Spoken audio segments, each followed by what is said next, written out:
사람들은 누구나 다 희망하는 것이 있는데 희망하는 것이 이루어지지 않을 때 실망을 하게 됩니다. 길이 꼭 열려야 되는데, 취업의 길이 열려야 되는데 취업이 안 될 때 실망하게 되고, 결혼을 하고 싶은데 아무리 노력해도 결혼이 안 될 때 실망하게 되고, 그 실망이 점점 커지면 절망을 하게 됩니다. 우리나라 많은 사람들이 자살을 하는 것은 절망하는 사람들이 그렇게 많아서 그런 것입니다. 근데 사람에게 가장 절망스러운 것은 나을 수 없는 병에 걸려서 하루하루 죽음을 향하여 다가갈 때 사람은 제일 큰 절망을 느끼게 됩니다. 오늘 성경 말씀을 보면 어떤 사람이 중병에 걸려서 하루하루 죽어가는 모습을 이렇게 생생하게 묘사할 수 있을까 싶을 정도로, 너무 어떤 한 사람이 병에 걸려서 절망하는 모습을, 죽어가고 있으면서 절망하는 모습을 너무너무 생생하게 보여주는 것을 우리가 시편 38편에서 느낄 수 있습니다. 우리 성도님들은 이미 가족들을 통해서 시편 38편을 정말 뼈저리게 체험하신 분들이 여러 분 계신 줄로 알고 있습니다. 가장 사랑하는 남편, 또 가장 사랑하는 부모님, 또는 그 아이들이 정말 이 암에 걸리고 고칠 수 없는 병에 걸려서 하루하루 이렇게 투병 생활을 하는데, 처음에는 큰 차이를 잘 모르겠다가 시간이 지나면서 점점 얼굴이 말라가게 되고, 나중에는 뼈와 가죽만 남게 되고, 너무너무 몸에 통증이 심해가지고 밤에 잠을 잘 자지도 못하고 음식은 먹지도 못하고 눈빛도 흐려지는데 의식만 남았어. 그 살고 싶어하던 모습, 정말 내가 살아야 되는데, 내가 이 병을 이겨야 되는데, 그렇게 살고 싶어하던 그 가족들의 모습이 아마 생생할 것입니다. 저는 오늘 이 설교 말씀을 참 준비하면서 우리 성도님들 중에서 이미 이 시편 38편의 그 고통을 이미 겪었던 분들이 오늘 또 이 시를 보면서 또 옛날 기억이 나면 어떡하나, 그런 걱정을 사실은 했습니다. 우리가 이 세상에 살면서 실망할 때가 많고, 그 실망이 깊어지게 되면 절망이 되게 됩니다. 부채를 해결해야 되는데 부채를 해결할 길이 전혀 없을 때, 완전히 빈손으로 들판에 나가야 될 때 사람 절망하게 됩니다. 젊은이들은 미래가 열려야 됩니다. 근데 전혀 취업의 길이라든지 미래의 길이 열리지 않을 때 절망을 하게 됩니다. 또 어떤 나쁜 사람에게 계속 괴롭힘을 당하는데 그 나쁜 사람은 잘 죽지도 않아요. 아주 건강해지고 더 괴롭히고 이렇게 할 때 사람은 절망을 하게 됩니다. 요즘 젊은이들에게 있어서 제일 큰 절망은 정말 미래의 희망이 보이지 않는다 하는 것입니다. 아무리 대학을 나오고 대학원을 나와도 취업이 안 되고 또 결혼의 기회가 안 열리고 이렇게 할 때 절망을 하게 됩니다. C.S. 루이스는 고통의 문제라는 이런 책을 썼습니다. C.S. 루이스는 평생 독신으로 지내다가 58세의 조이라는 여성을 만나서 사랑에 빠지게 됩니다. 그리고 이제 결혼을 했는데, 결혼한 지 4년 만에 조이가 골수암에 걸렸다는 것을 알게 됩니다. C.S. 루이스는 이 조이의 골수암이 치료되기 위해서 많이 기도를 하고 애를 씁니다. 그러다가 조금 병이 호전이 되고 그 통증이 조금 줄어들면 굉장한 희망을 가집니다. 병이 낫는구나, 병이 치료가 되는구나, 굉장한 희망을 가지다가 병이 좀 더 악화가 되고 고통이 또 심해지게 되면 굉장히 그 절망을 하게 됩니다. 그래서 C.S. 루이스는 자기가 늦게 50대 후반에 결혼했던 그 조이의 그 암투병을 통해서 고통의 문제를 굉장히 많이 생각을 하게 되는데 결국 조이가 죽습니다. 그리고 C.S. 루이스는 하나님을 그렇게 원망할 수 없었다고 말을 합니다. 하나님을 너무너무 자기는 원망을 많이 했노라, 이런 이야기를 하고 있습니다. 사람에게 있어서 절망이 되는 것이 많지만 제일 큰 절망은 역시 죽을 병에 걸려서, 암에 걸려서 하루하루 죽어갈 때, 자기는 살 가능성이 전혀 없을 때 아마 제일 큰 절망을 느낄 것입니다. 근데 하나님의 백성들은 죽음의 절망보다도 더 큰 절망을 먼저 느낄 때가 있습니다. 이게 오늘 이 성경을 해석하는 핵심입니다.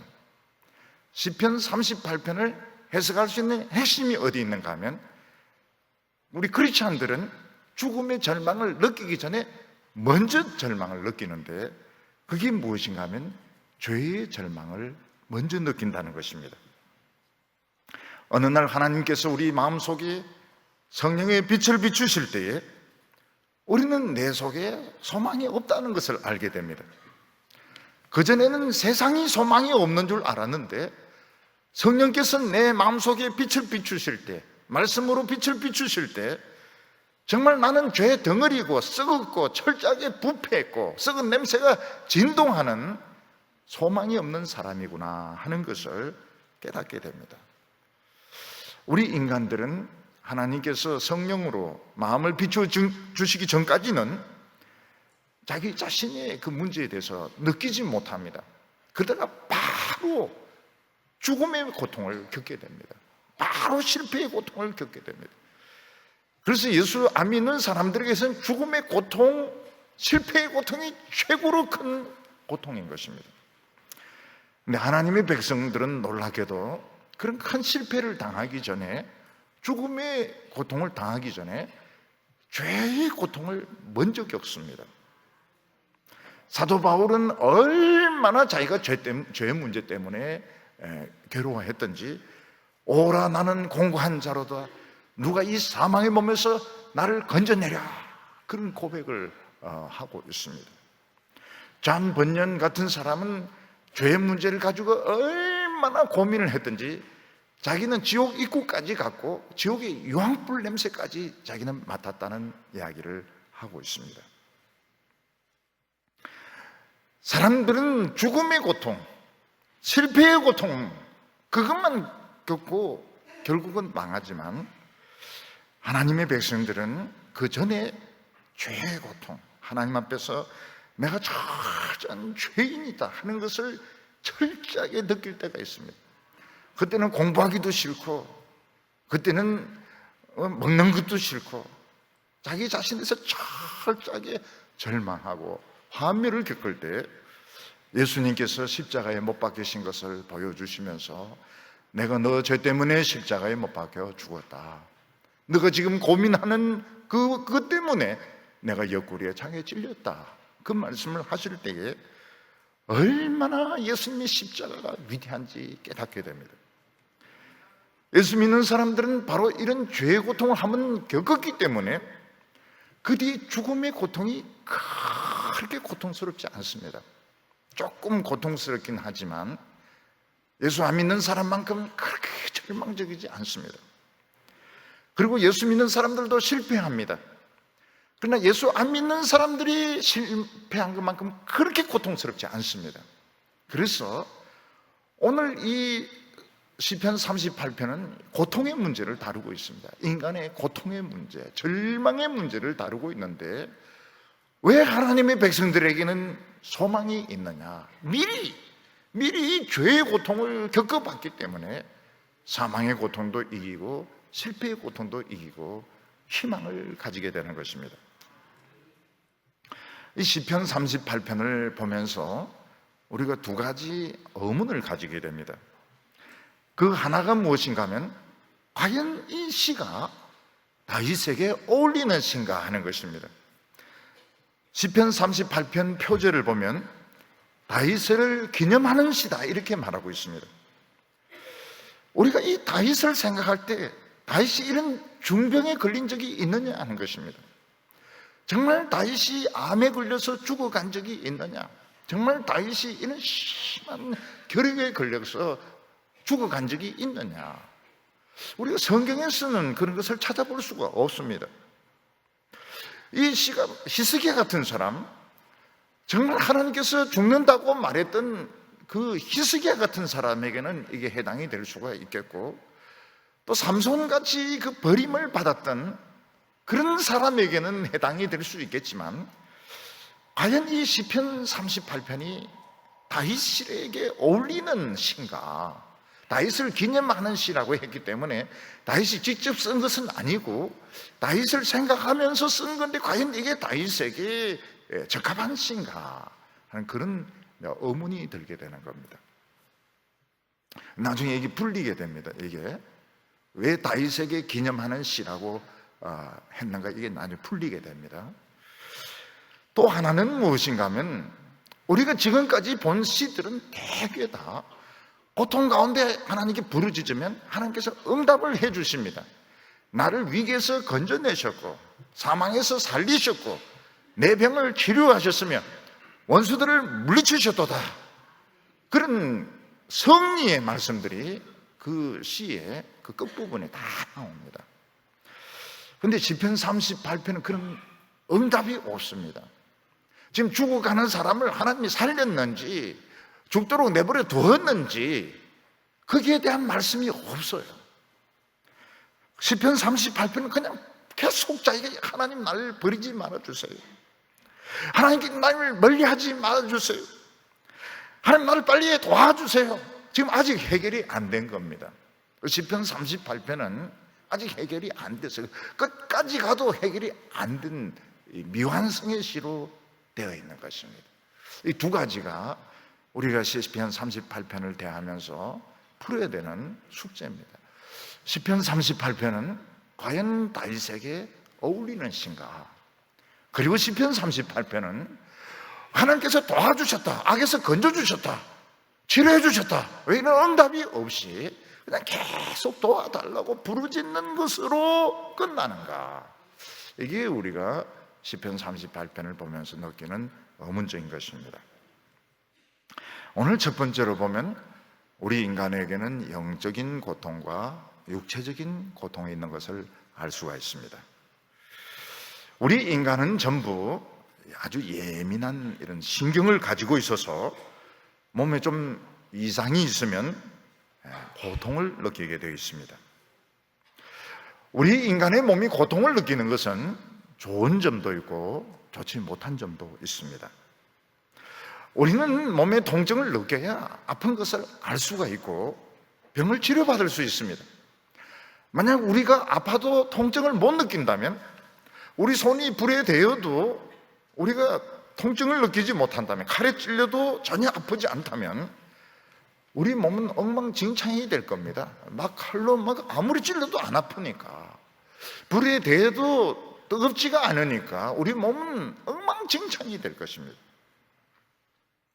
우리는 통증을 느끼기 때문에 우리는 몸을 도사리게 되고, 통증이 있기 때문에 병원에 가서 치료를 받아서 병을 고치게 되는 것입니다. 그래서 통증이라고 하는 것은 우리에게 참 필요한 것입니다. 그렇지만 이 통증은 나쁜 점도 많습니다. 통증은 일단 우리를 많이 아프게 합니다. 많이 아프게 합니다. 병원에 가서도 아픈 것밖에 없습니다. 주사로 찌르면 아픕니다. 수술 받으면 더 아픕니다. 제일 이해가 안 되는 병원 이름이 안 아픈 병원. 그런 병원이 어디 있습니까? 병원은 다 아픕니다. 치과에 안 아파 본 적 한 번도 없습니다. 안 아픈 치과 없습니다. 어떻게 하든 아프게 되어 있습니다. 근데 어떤 때는 고통이 너무 클 때가 있습니다. 참 요즘 와서는 그래도 다행스러운 것이 이 통증 문제에 대해서 약들이 많이 나오고 연구가 많이 나와가지고 옛날같이 그래 환자들을 그렇게 많이 아프게 하지 않습니다. 진통제를 먹으라 그러고 맞으라 그러고 어떻게 하든 덜 아프게 합니다. 그래도 안 되는, 컨트롤이 안 되는 통증이 있습니다. 너무 그 통증이 클 때는 견디지 못하고 살고 싶지 않고 또 실제로 죽어야 통증이 끝나는 것이 있습니다. 그래서 통증은 우리에게 참 좋은 부분도 있지만 너무너무 고통스러운, 우리를 고통스럽게 하는 것이기도 합니다. 그런데 사람들 중에서 정신적으로나 육체적으로 제일 큰 고통을 받았던 분은 예수님입니다.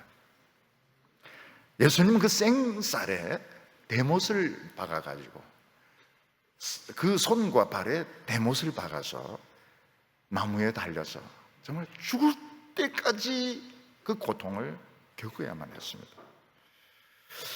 그리고 예수님께서는 육체적으로만 그런 생살이 찢어지는 고통을 당한 것이 아니라 정신적으로도 엄청난 스트레스, 정신적으로도 엄청난 수치심, 엄청난 모욕과 고통을 받으셨습니다.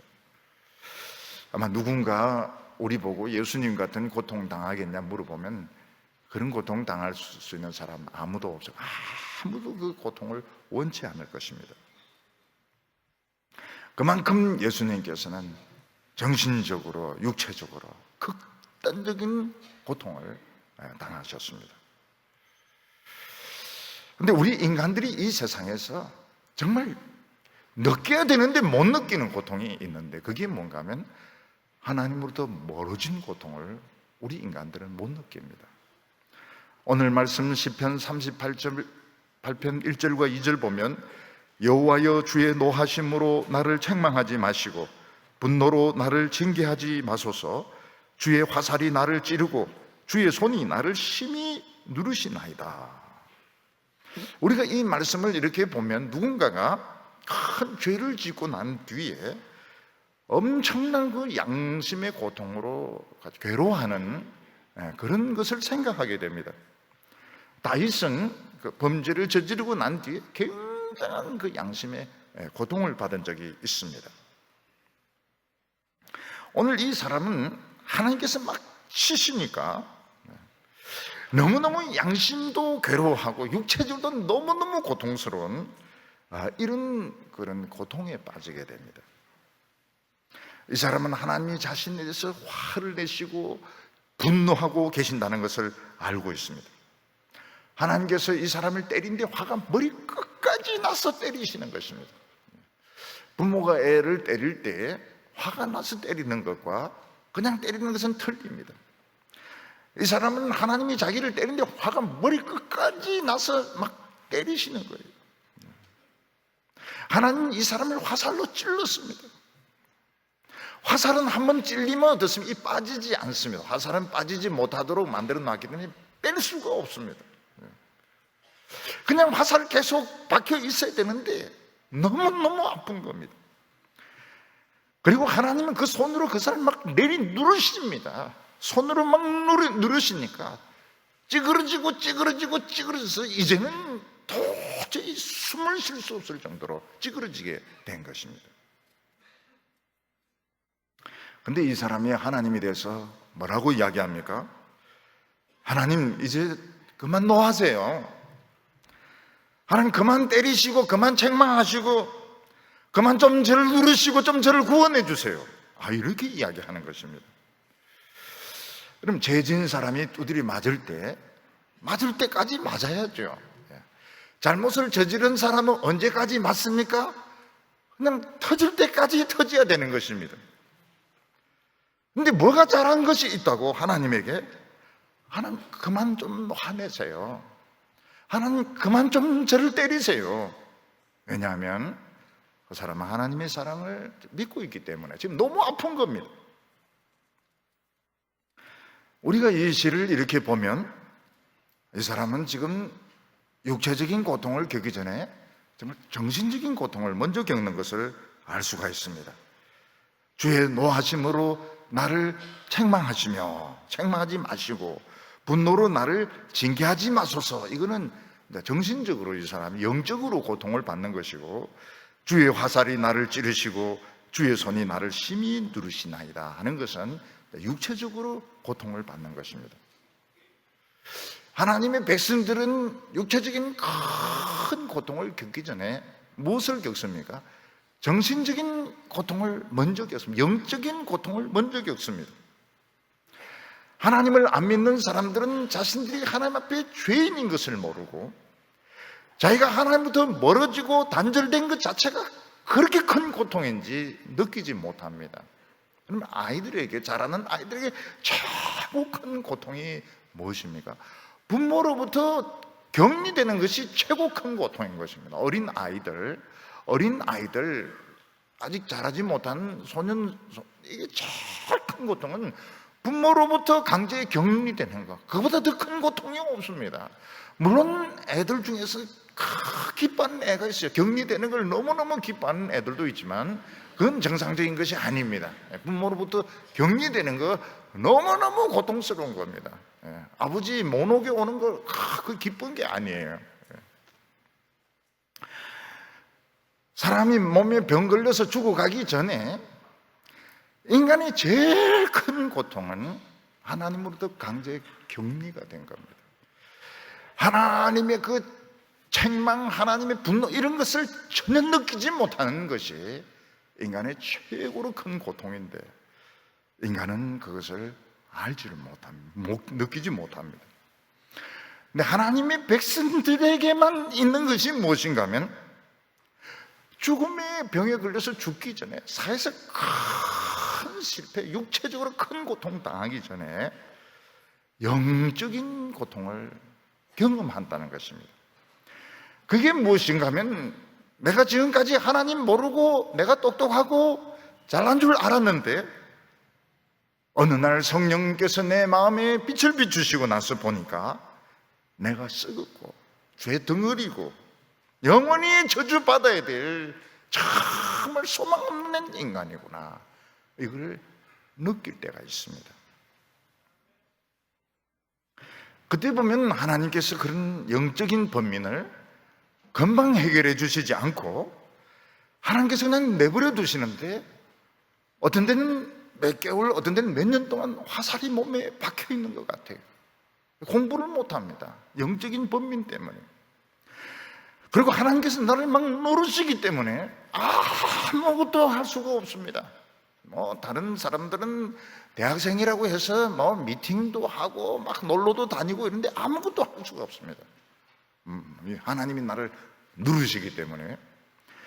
그래서 옆에 친구들이 뭐라고 하면 너 너무 심각하다, 너 참 너무 심각해, 왜 너 인생을 그렇게 심각하게 사냐. 그때 내가 지금 심각하려고 해서 심각한 게 아니고 나 참 이상하다, 난 너무 이상하다, 난 너무 이상하다, 내가 지금 속이 너무너무 고통스럽고 괴롭다고 이야기를 하는 것입니다. 그러다가 예수님의 십자가를 만나게 됩니다. 그리고 모든 죄의 짐 다 내려놓고 얼마나 하나님 나를 사랑하시는지, 예수님의 보혈이 얼마나 위대한지 깨닫고 난 뒤에는 나중에 죽음의 고통이 와도 그렇게 아프지 않습니다. 세상의 실패의 고통이 와도 그렇게 고통스럽지가 않습니다. 왜냐하면 이미 가장 큰 고통을 겪어봤기 때문에, 거기서 구원을 받았기 때문에 육체적인 고통이나 사회적인 고통을 이길 수가 있는 것입니다.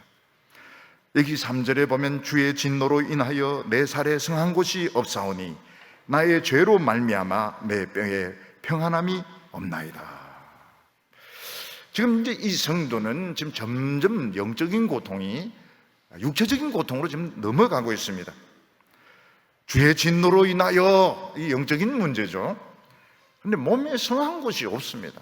너무너무 많이 터지고 물집이 생기고 막 온몸에 무슨 병이 생겨가지고 성한 데가 없고 뼈에도 지금 뼈도 안녕하지 못할 정도로, 뼈도 너무 고통스러울 정도로 영적인 이런 고통이 육체적인 고통으로 넘어가고 있는 것을 볼 수가 있습니다. 우리가 이 시에서 볼 수 있는 것이 무엇입니까? 이 시의 특징이 뭔가 하면 이 사람에게는 영적인 고통과 육체적인 고통이 같이 있다는 것입니다. 근데 대개 성도들은 어떻습니까? 같이 오는 경우도 있지만 비중이 틀립니다. 영적인 고통이 크고 영적인 번민이 굉장히 크고 그 다음에 육체적인 고통은 훨씬 적습니다.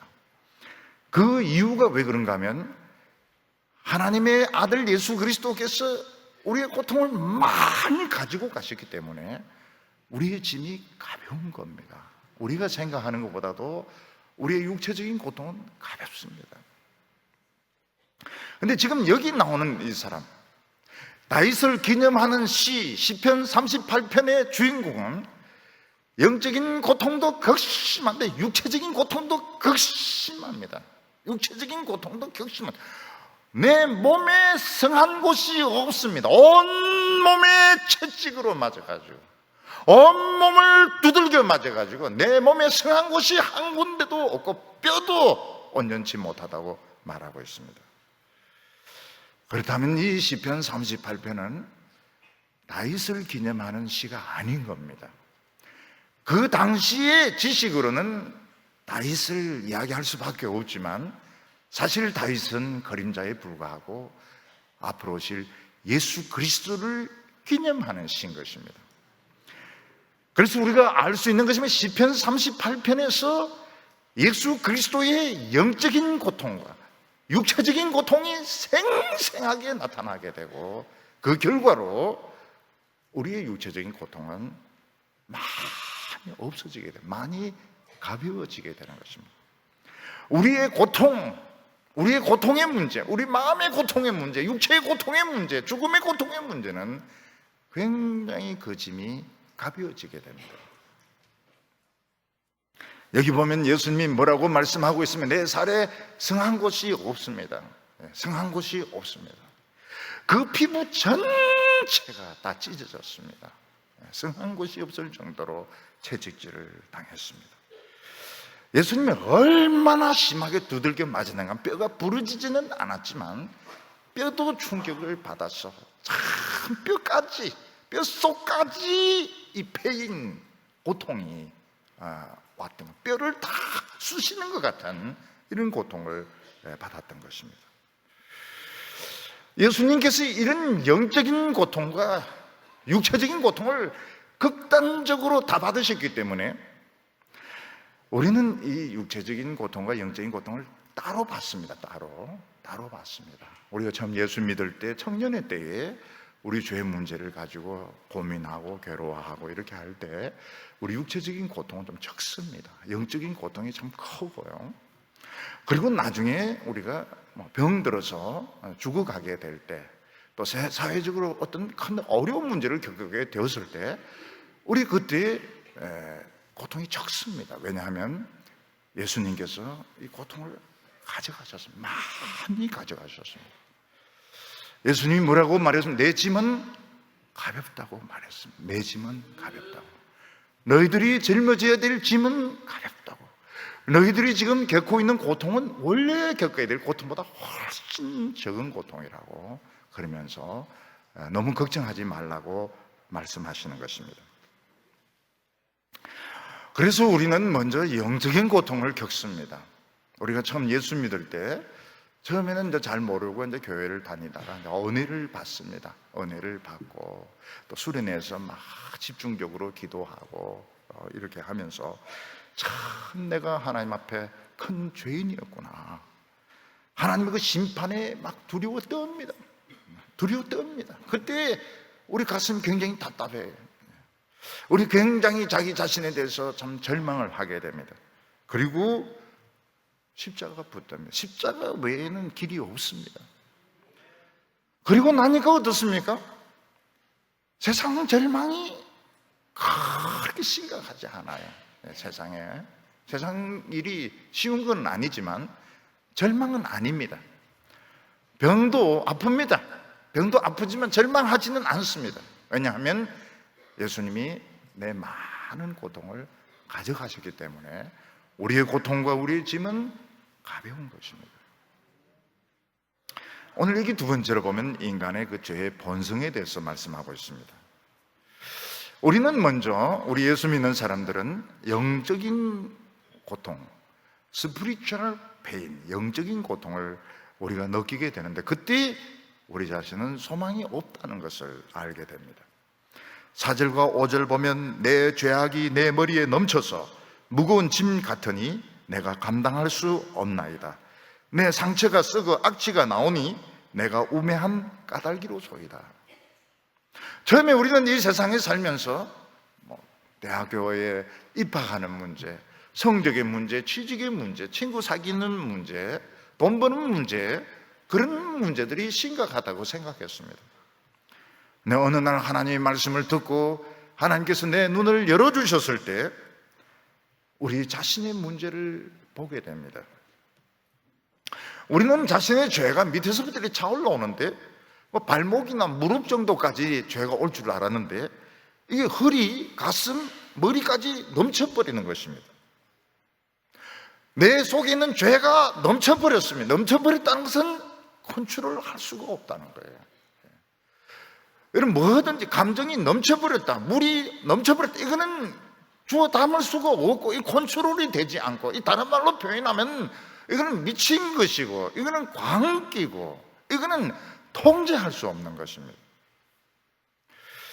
우리가 어느 날 내 자신에 대해서 깨닫게 되는 것이 뭔가 하면 내 속에 미친 광기가 있구나, 점점 미쳐가고 있구나. 지금 우리 사회는 미친 사회입니다. 미친 사회. 앞으로 점점 더 미쳐갈 것입니다. 젊은 사람도 미쳤어요. 어른들도 미쳤어요. 그 속에 있는 광기가 폭발을 하고 있는 것입니다.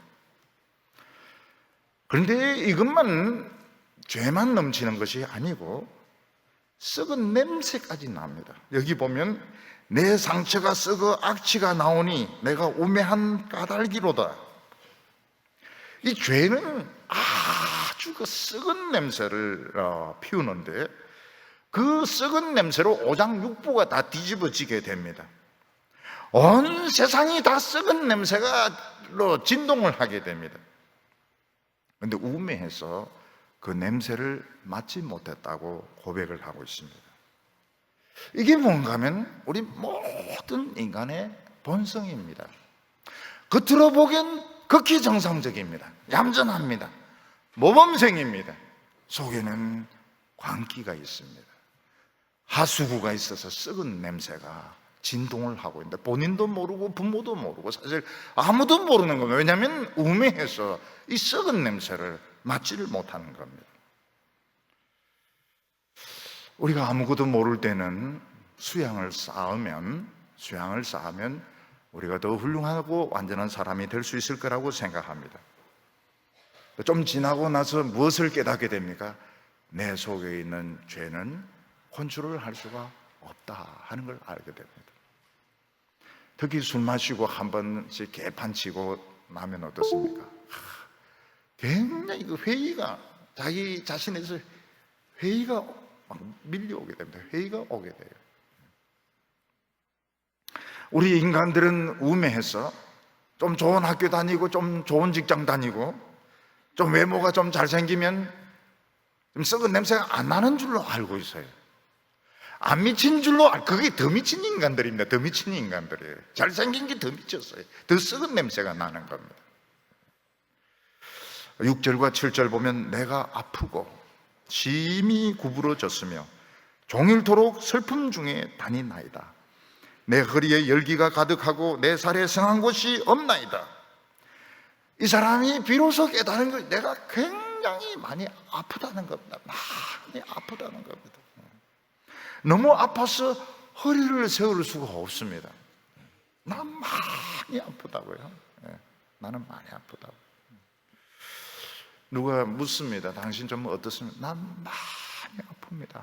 그 많이 아프다는 말은 치료할 수 없는 병에 그 사람은 걸려있나? 난 많이 아픕니다. 이 사람 지금 허리를 펼 수가 없습니다. 그런데 종일 돌아다닙니다. 왜냐하면 살고 싶으니까요. 살고 싶어서 의사를 찾아갑니다. 카운셀러를 찾아갑니다. 또 누구에게 기도를 부탁합니다. 살고 싶어요. 살고 싶은 의지가 있습니다. 허리에 열기가 가득하고 허리에 열이 있다는 걸 보고 많은 의사 출신들은 딱 진단합니다. 콩팥이 이상이 있구나, 이렇게. 제가 우리 교회 의사 선생님들한테 물어봤습니다. 그랬더니 콩팥이 이상이 있으면 허리에 힘을 못 쓴다고 그런 이야기를 합니다. 콩팥이 이상이 있구나. 근데 목사님들 중에서도 보면은 그 투석 받는 분들이 들어들어 계세요. 어떤 분은 하루에도 막 몇 시간씩 혈액 투석을 받는데 그 하나님과 기도하면서 행복하다고 그럽니다. 혈액 투석 받는 시간이 행복한 시간이라고 그렇게 고백을 합니다. 사실은 우리가 세상에서 잘 나가면요, 기도할 시간이 없습니다. 기도할 시간이 없습니다. 눈 뜨면서 기도합니다. 하나님 안녕, 굿모닝. 그리고 잘 때 기도합니다. 굿나잇 하나님. 밥 먹을 때 기도합니다. 땡큐. 그리고 기도합니다. 사실은 제대로 기도가 안 돼요. 근데 병들어 누워 있으면 어떻습니까? 하루 종일 누워 있어야 됩니다. 하루 종일 누워 있어야 돼요. 하루 종일 누워 있어야 됩니다. 처음엔 사람들 좀 찾아옵니다. 나중에 옵니까? 안 옵니다. 다 발 끊어버립니다. 그러면 뭐합니까? 누워가지고 결국은 기도하는 거예요. 결국은 누워서 기도하게 됩니다. 병상에서 기도를 하게 됩니다. 우리가 하나님께 말을 한다는 건 참 중요합니다. 왜냐하면 하나님께 기도하면서 두려움이 없어져요. 우리 성도들은 참 희한한 것이, 우리는 힘이 없지 않습니까? 우리는 힘이 없어요. 우리는 아무것도 할 수 없습니다. 두렵습니다. 근데 기도하면 두려움이 없어집니다. 하나님이 두려움을 가져가세요. 하나님은 기도하는 동안에 썩은 냄새 나는 부분을 가져가십니다. 이 성도는 하나님께 희망을 가집니다. 8절과 9절 보면 내가 피곤하고 심히 상하였으며 마음이 불안하여 신음하나이다. 주여 나의 모든 소원이 주 앞에 있사오며 나의 탄식이 주 앞에 감추지 아니하나이다.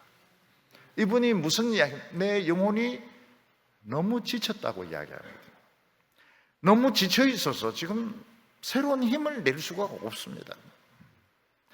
지금 나는 마음이 많이 상해 있습니다. 속이 너무너무 지금 상해 있습니다. 그는 이 병이 호전되지 않는 것을 보고서 좀 그래도 좀 괜찮아질 줄 알았는데 호전되지 않는 것을 보고서 굉장히 그 실망을 하고 있습니다. 마음이 상했습니다. 그리고 또 불안합니다. 이게 어떻게 될지, 앞으로 어떻게 될지 불안합니다. 그리고 지금 신음하고 있습니다. 막 신음하고 있어요. 사람은 자기가 감당할 수 있는 범위 안에서 어려움이 오면 불안해하지 않습니다. 내가 감당할 수 없는 더 큰 어려움이 오면 불안해지게 됩니다. 여기 보면 이 성도는 자기는 지쳤다고 이야기해요. 그 지쳤다는 말, 자기는 할 만큼 다 했습니다. 지금까지 할 만큼 다 했습니다. 지금 지쳐 있습니다. 지금 마음이 상해 있습니다. 지금 불안합니다. 막 속에서 신음소리가 나와요. 그러면서 내 모든 소원은 하나님께 있습니다. 하나님께 있습니다. 살고 죽는 거 하나님께 있습니다. 나는 내 탄식 소리를 감추지 않겠습니다. 탄식 소리를 지금까지는 마음이 덜을까 싶어가지고 그냥 탄식을 막 감추었는데 이제는 막 탄식을 막 소리내서 하겠다는 거예요. 지금은 막 이판사판이기 때문에 눈치 볼 것도 없고 난 막 그냥 탄식하겠다는 겁니다.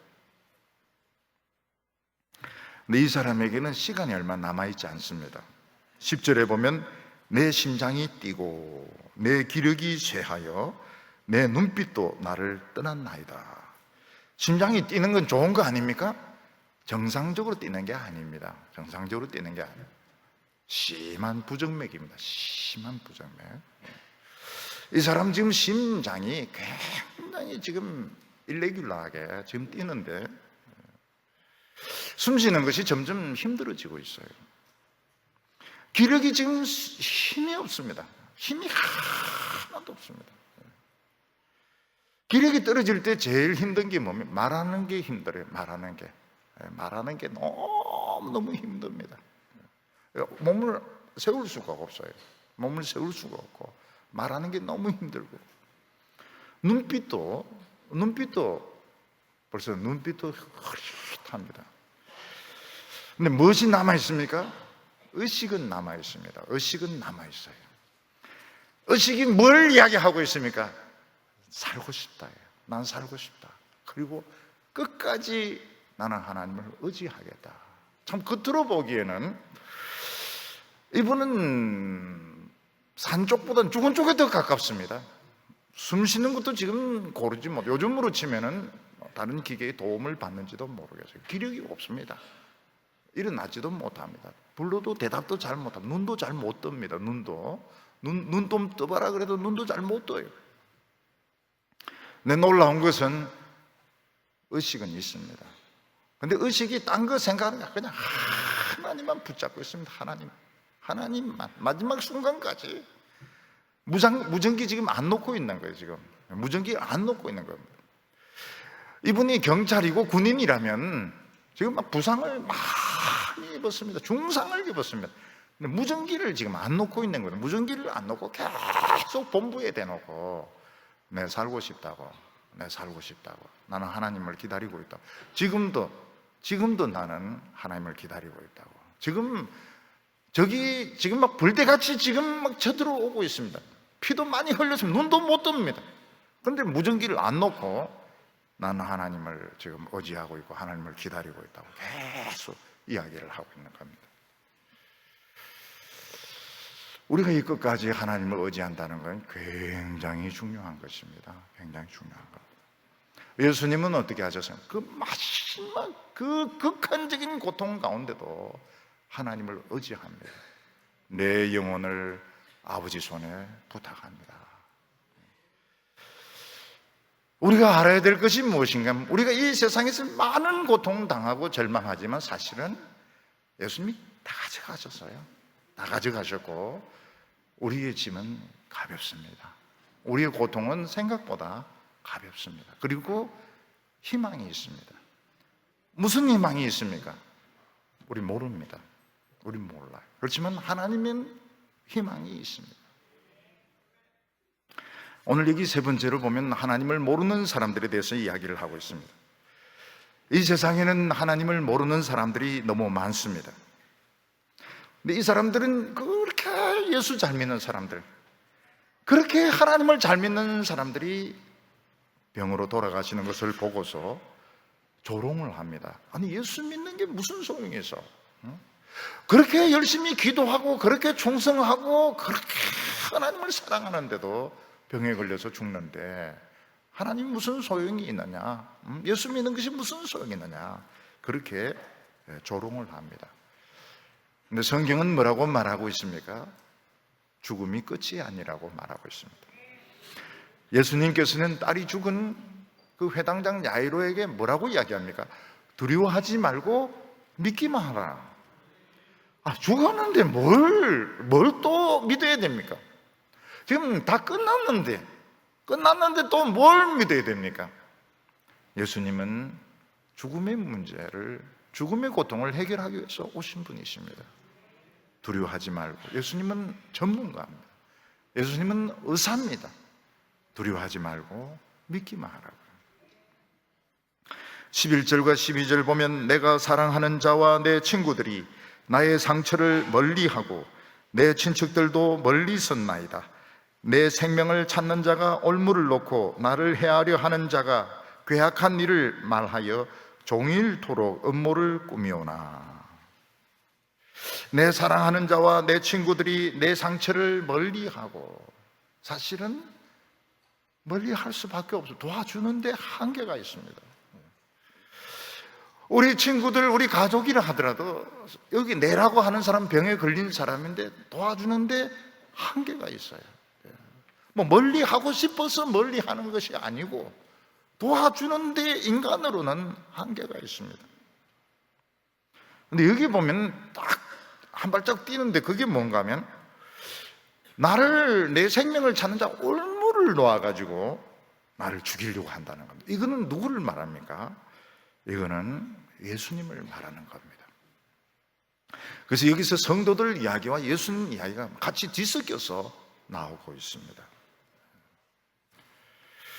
그렇게 하나님을 잘 믿는 사람, 그렇게 충성된 사람이 병으로 고통받고 돌아가시게 되고 이러면 사람들은 예수 믿어도 소용이 없다, 기도해도 소용이 없다, 이런 이야기를 합니다.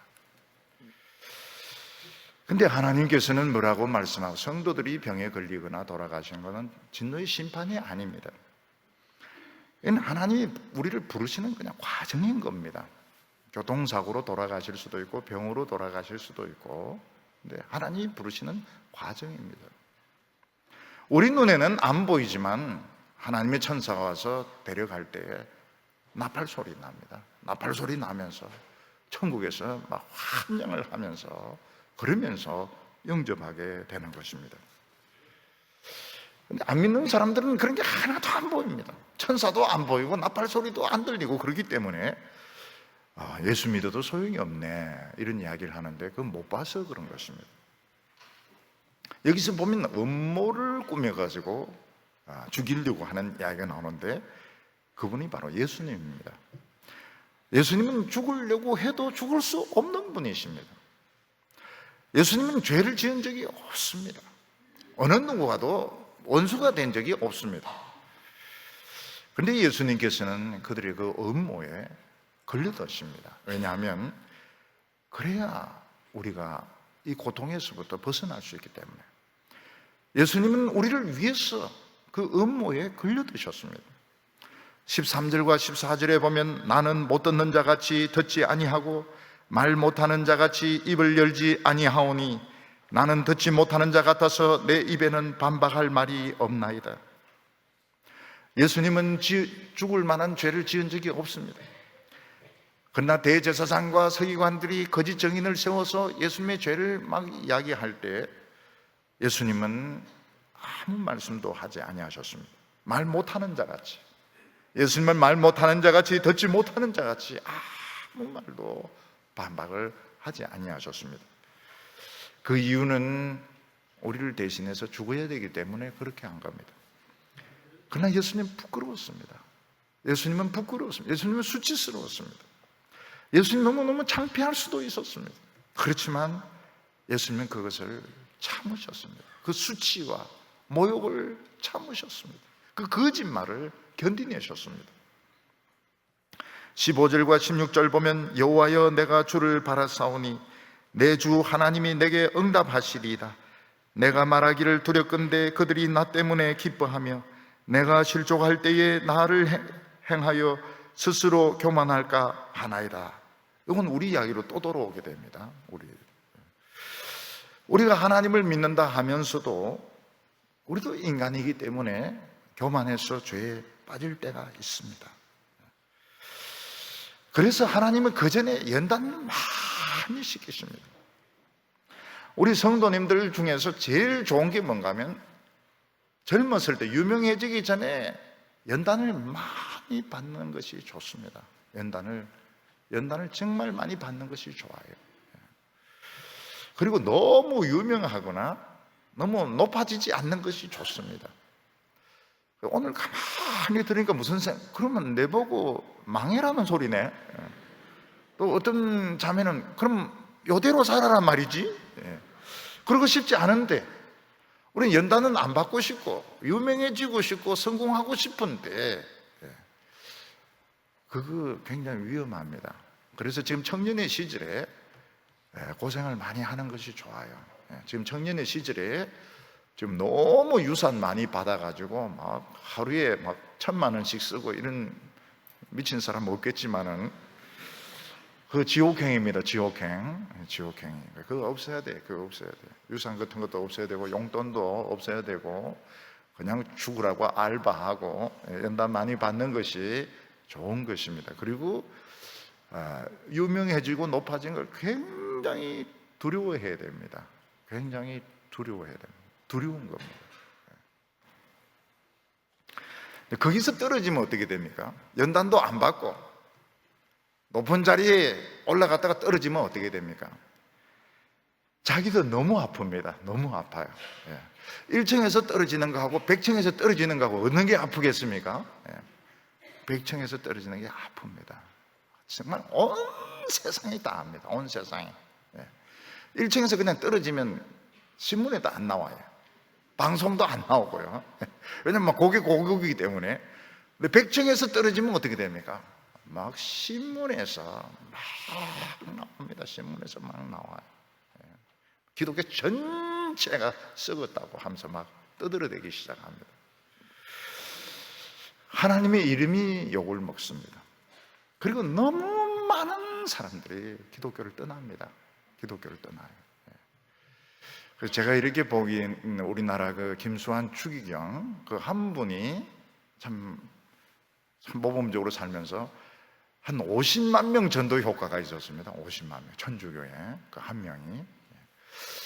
기독교 목회자들 한 명이 유명한 분이 타락하면 또 몇만 명 또 날아갑니다. 청년들 그냥 날아가요. 교회 안 나와요.